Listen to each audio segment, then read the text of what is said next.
Texas A&M seeks that elusive home win over a ranked team, one of the wildest shootouts of the year, maybe, and so much more in Texas college football. Hans Moleman presents Man Getting Hit by Football. We're fixing to pick 'em.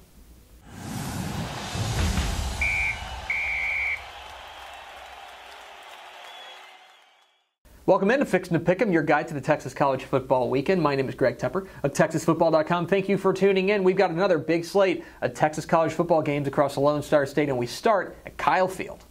6:30 p.m. Saturday night at Kyle Field in College Station. It's number 21 Mississippi State taking on number 14 Texas A&M. Texas A&M's coming off of an impressive win over Arkansas last week and come from behind fashion, but it may have exposed a few flaws here and there. Mississippi State can definitely expose those. Quarterback Dak Prescott has been excellent, and the running game, if it gets going, could be very dangerous. That said, this is a game that the A&M offense can and will win for the Aggies. Quarterback Kyle Allen has got to get the ball out to those outstanding wide receivers. This is only an okay Mississippi State defense. They're not a world beater like they have been in a couple of past years. I think the Texas A&M can and will get their first win over a ranked team at Kyle Field since 2010. Weird to think they haven't won a game since then, and they're 0-5 in the Kevin Sumlin era at Kyle Field against ranked teams. I think the Aggies win this game. I think they finally get over the hump against ranked teams at home. Give me A&M. 2:30 p.m. Saturday at AT&T Stadium in Arlington. It's the Texas Tech Red Raiders taking on the Baylor Bears, the number 5 ranked Baylor Bears.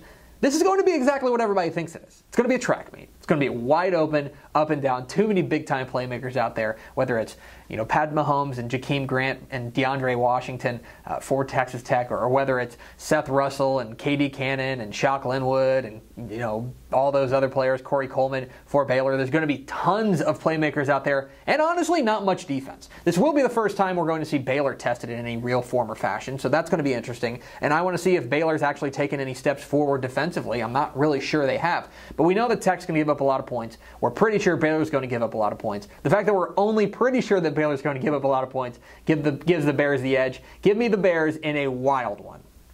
11 a.m. Saturday morning at Amon G. Carter Stadium in Fort Worth, Texas. It's the number 4 TCU Horned Frogs welcoming in the Texas Longhorns. Texas reeling from back-to-back baffling losses due to special teams at the end of their last 2 games. The problem with Texas has been inconsistency. Against Cal, the defense was terrible, but the offense was great. Against Oklahoma State, the defense was great, and the offense was really, really scuffling along the way.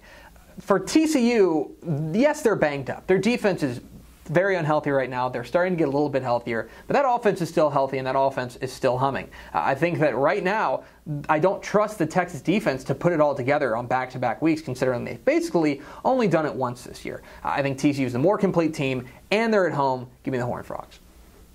11 a.m. Saturday at Chapman Stadium in beautiful Tulsa, Oklahoma. The Houston Cougars visit the Tulsa Golden Hurricane. This Tulsa team's got a very interesting Texas tie here. Quarterback Dane Evans from Sanger, wide receiver Kyrus Garrett from Dangerfield. Their coach Phil Montgomery, obviously a former Baylor assistant.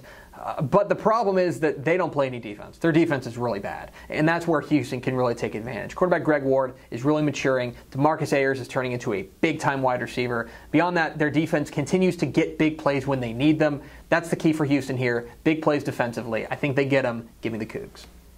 7 p.m. Saturday night in El Paso, Texas at the Sun Bowl. It's UTEP taking on UTSA and Shrug? I don't really know. UTSA has been so up and down. They find unique and interesting ways to lose every week. Last week against Colorado State, they were in it. The offense looked good at times, but the defense couldn't get a stop. In past weeks, the offense has looked dreadful. For UTEP, they're struggling to find an offensive spark now that Aaron Jones, their running back, has gone down. What gives? Can we trust a UTSA team, a young UTSA team, to go on the road and beat UTEP? I'm not sure. I think I lean towards the Miners in this one simply because they're at home and they have a little bit fewer unknowns. 2:30 p.m. Saturday in Houston, Western Kentucky visits Rice. This is a big problem for Rice. I like this team a lot. Quarterback Dreyfus Jackson. Really, I like this offense a lot. Juwan Davis, the running game. The offensive line's been very good. I like their offense. The problem is they can't play a lick of passing defense. Their pass defense has been torched week after week. And when you're going up against Brandon Dowdy in this Western Kentucky attack, that's not a good sign. I like the Hilltoppers to come in and get a win.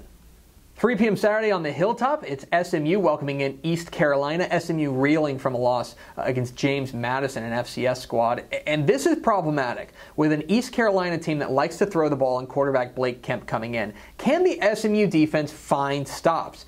We think Matt Davis is pretty good, but I think that right now it's time to tap the brakes on the SMU is on the fast track back campaign. I think that right now SMU is doing the things that young programs, young building programs do, which is playing inconsistently and losing games they shouldn't. I have a hard time believing that they're going to beat East Carolina this week. Finally, 6 p.m. Saturday night in Hattiesburg, Mississippi, it's Southern Miss taking on North Texas. It's hard to imagine North Texas is going to pick themselves up off the mat and figure everything out all of a sudden. That loss at Iowa, yes, against a Big Ten team, did not inspire a ton of confidence, specifically because the offense could not get going. The defense is having its own problems, and they're going to have big problems this week as they're taking on quarterback Nick Mullins of Southern Miss. I will need to see improvement from North Texas before I'm going to start picking them to win games. For now, give me Southern Miss at home. That's going to do it for Fixin' to Pick'em. What am I wrong about? Leave comments down below. Don't forget to hit the subscribe button. Follow us on Twitter at DCTF. Like us on Facebook, facebook.com/Dave Campbell's. See us on Instagram, instagram.com/Dave Campbell's. And, of course, at texasfootball.com. Thanks for watching. Enjoy your Texas college football weekend. We'll see you.